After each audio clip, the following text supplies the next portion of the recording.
کیا آپ جانتے ہیں کہ ایک شخص نے اپنے خیالات اور کلام سے دنیا کو ایسا بدل دیا کہ اس کا اثر آج بھی ہر دل میں محسوس ہوتا ہے؟ کیا آپ نے کبھی سوچا ہے کہ ایک انسان نے کس طرح اپنی زندگی میں اتنی بڑی تبدیلیاں لائیں کہ آج اس کی شاعری اور پیغامات دنیا بھر میں پڑھے جاتے ہیں؟ آج ہم بات کریں گے ایک ایسی شخصیت کے بارے میں جنہوں نے اپنی شاعری، فلسفے اور علم کے ذریعے انسانوں کو ایک نئی روشنی دی۔ جی ہاں، ہم بات کریں گے مولانا جلال الدین رومی کی۔ اس ویڈیو میں ہم ان کی زندگی، ان کے پیغامات اور ان کے اثرات کے بارے میں جانیں گے۔ تو چلیے شروع کرتے ہیں ایک ایسی کہانی سے جو دنیا کے ہر گوشے میں سنائی دیتی ہے۔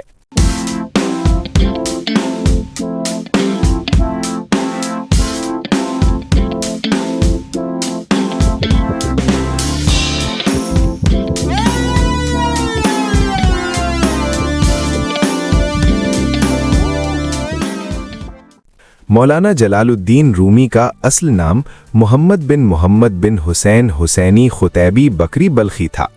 ان کے والد کا نام بہاؤالدین تھا، جو ایک عظیم عالم اور بزرگ شخصیت کے مالک تھے۔ ان کا وطن بلخ تھا، جو آج کے افغانستان میں واقع ہے۔ مولانا رومی کو جلال الدین، خداوندگار اور مولانا خداوندگار کے القاب سے نوازا گیا، لیکن آپ دنیا بھر میں وہ مولانا رومی کے نام سے مشہور ہوئے۔ مولانا رومی کے سلسلہ نسب کو جواہر مزیہ میں اس طرح بیان کیا گیا ہے: محمد بن حسین بن احمد بن قاسم بن مسیب بن عبداللہ بن عبد الرحمن بن ابو بکر صدیق۔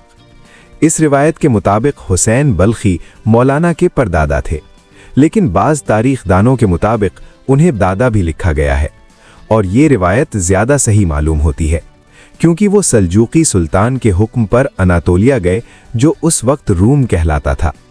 مولانا جلال الدین رومی ایک مشہور صوفی فارسی شاعر تھے جن کی شاعری نے دنیا بھر میں بے پناہ شہرت حاصل کی۔ ان کی مشہور کتابیں مثنوی، فیہ ما فیہا اور دیوان شمس تبریز ہیں۔ یہ کتابیں مولانا کی روحانیت اور شاعری کی ایک گہری عکاسی پیش کرتی ہیں۔ دیوان شمس تبریز خاص طور پر معروف ہے کیونکہ اس میں زیادہ تر اشعار میں شمس تبریزی کا ذکر آتا ہے، اس لیے اسے بھی ان کے دیوان کے طور پر جانا جاتا ہے۔ مولانا رومی کو دنیا بھر میں اپنی لازوال تصنیف مثنوی کی بدولت پہچانا جاتا ہے، جو ان کی سب سے اہم اور نمایاں کتاب ہے۔ ان کی پیدائش ایران میں ہوئی تھی، لیکن ان کا مزار ترکی کے شہر قونیا میں واقع ہے، جہاں دنیا بھر سے لوگ ان کے مزار پر حاضری دیتے ہیں۔ مولانا جلال الدین رومی کی ابتدائی تعلیم کے مراحل ان کے والد بزرگوار شیخ بہاؤالدین نے طے کرائے۔ اپنے والد کے ساتھ رہ کر مولانا نے ابتدائی طور پر بہت سے علوم حاصل کیے۔ پھر ان کے والد نے اپنے مرید سید برہان الدین کو مولانا کا معلم اور عطالیق مقرر کیا، جو اپنے زمانے کے ایک عظیم فاضل عالم تھے۔ اکثر علوم اور تصورات مولانا کو انہی سے حاصل ہوئے۔ اپنے والد کی حیات تک مولانا ان کی خدمت میں رہے اور ان سے اپنی زندگی کے سب سے اہم اسباق سیکھے۔ والد کے انتقال کے بعد مولانا نے 639 ہجری میں شام کا سفر کیا۔ ابتدا میں وہ حلب کے مدرسہ حلاویہ میں مقیم ہوئے، جہاں مولانا کمال الدین سے علم حاصل کیا۔ مولانا رومی اپنے دور کے بے مثال علماء میں سے تھے۔ آپ فقہ، مذاہب اور مختلف علوم کے عظیم فاضل تھے، لیکن آپ کی شہرت ایک صوفی شاعر کے طور پر ہوئی۔ دیگر علوم میں بھی آپ کو بے پناہ مہارت حاصل تھی۔ دوران طالب علمی جب پیچیدہ مسائل درپیش ہوتے تو علماء وقت مولانا رومی کی طرف رجوع کرتے تھے۔ ان کے علم و فضل نے انہیں ایک ایسی شہرت بخشی جو آج تک قائم ہے۔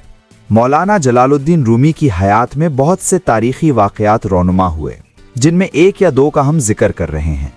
مولانا رومی اور صوفی رقص۔ مولانا رومی نے درویشوں کے رقص کو متعارف کروایا۔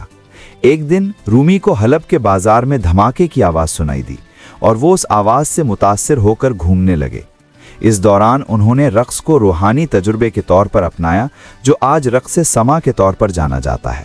یہ رقص ایک روحانی طریقہ تھا جس میں انسان اپنے اندر کی روحانیت کو محسوس کرتا تھا۔ ایک دن ایک فقیر رومی کے پاس آیا اور صدقہ مانگا۔ رومی نے اپنا لباس اتار کر اسے دے دیا۔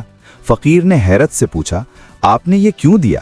رومی نے جواب دیا، میں نے تمہیں اپنا لباس نہیں، اپنا دل دیا ہے۔